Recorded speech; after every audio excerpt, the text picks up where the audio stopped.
Hello दोस्तों, नमस्कार। आप सभी का डी स्टोरी चैनल में हार्दिक स्वागत, वंदन और अभिनंदन है। तो दोस्तों, आज की जो स्टोरी है शिकार।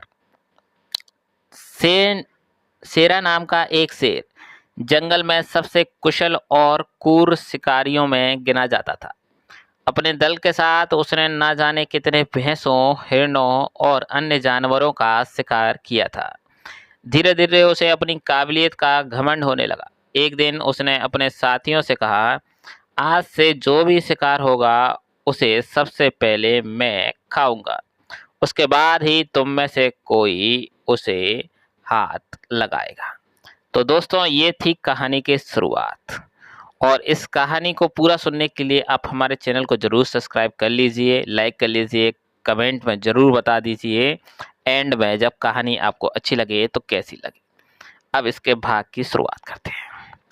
शेरा के मुंह से ऐसी बात सुन सभी अचंभित थे। तभी एक बुजुर्ग शेर ने पूछा, अरे, तुम्हें आज अचानक क्या हो गया है? तुम ऐसी बात क्यों कर रहे हो? शेरा बोला, मैं ऐसी वैसी कोई बात नहीं कर रहा। जितने भी शिकार होते हैं उसमें मेरा सबसे बड़ा योगदान होता है। मेरी ताकत के दम पर ही हम इतने शिकार कर पाते हैं। इसीलिए शिकार पर सबसे पहला हक मेरा ही है। अगले दिन एक सभा बुलाई गई। अनुभवी शेरों ने शेरा को समझाया, देखो शेरा, हम जानते हैं कि तुम एक कुशल शिकारी हो, पर यह भी सच है कि बाकी लोग अपनी क्षमता अनुसार शिकार में पूरा योगदान देते हैं। इसीलिए हम इस बात के लिए राजी नहीं हो सकते कि शिकार पर पहला हक तुम्हारा हो।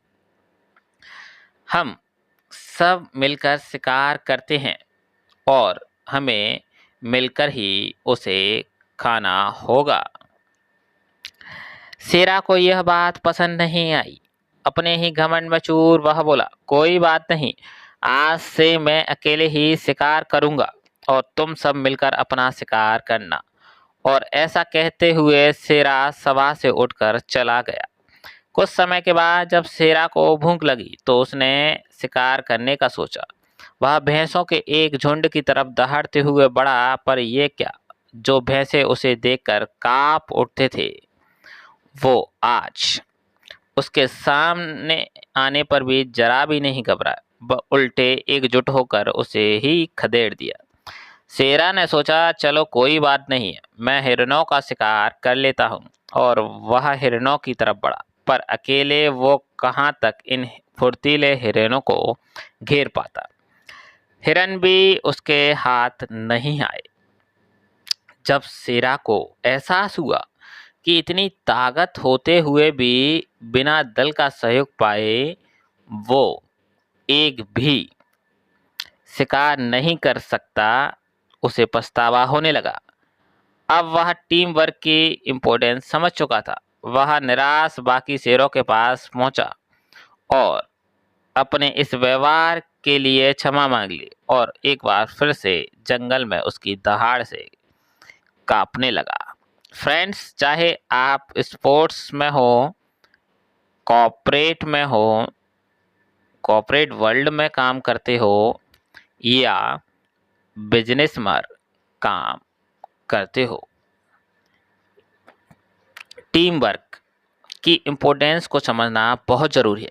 टीम का हर एक मेंबर इम्पोर्टेंट होता है और किसी भी गोल को अचीव करने में छोटा बड़ा रोल प्ले करता है।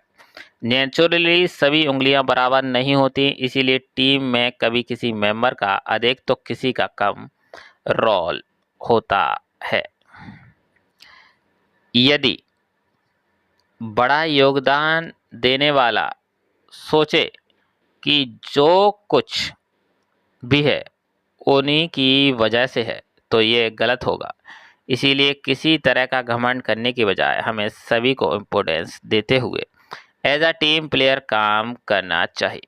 इस कहानी में एक और बेहद ज़रूरी मैसेज है कि वो है गलती का एहसास होने पर क्षमा मांगना। दोस्तों, आज की हमारी यह स्टोरी अगर आपको पसंद आई हो तो प्लीज़ चैनल को सब्सक्राइब कर लीजिए, लाइक कीजिए, कमेंट में ढेर सारा प्यार दीजिए। धन्यवाद।